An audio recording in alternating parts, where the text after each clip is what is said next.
So let's dive into playground.ai, which is a really interesting photo editing tool similar to Photoshop. So here we have the main landing page, which is basically a news feed of community content. And let's go ahead and click a random piece of content.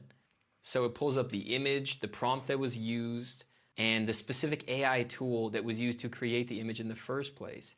And then you can also go in and see the original image that the person started with before editing it on AI Playground. So this was actually the original image that they edited to look like this. So now let's get into what we can do with this tool.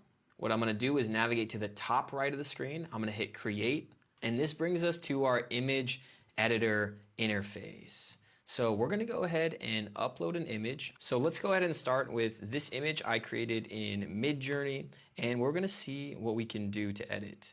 So you can type in the changes that you want on this left sidebar. So let's do their example prompt. Add a mustache to this face. We'll start off with a silly example, and then we'll see what else we can do. And there you have it. We clearly have our image updated. Now let's see if we can add wings to this person. Let's say actually add golden wings so it matches the image a little bit better.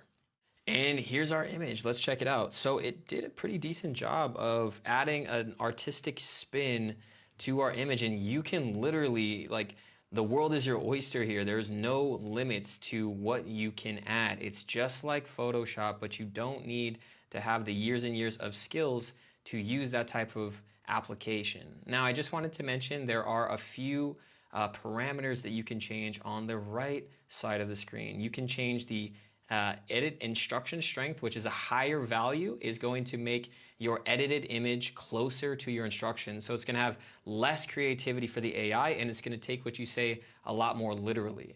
The second one is the quality and detail. The higher the value, the higher the quality, but the longer the image is going to take. And lastly, it's going to randomize and generate a random seed for every single input.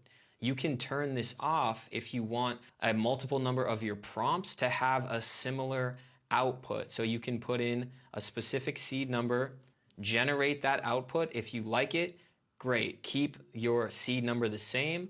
If you don't need that, then just keep it as randomized, and it's going to pop out a different look every single time you use a prompt. And the last thing I wanted to mention, there's also a remove from image function that you can toggle on and off. So I suggest that you go ahead and get in there and play around with this function as well.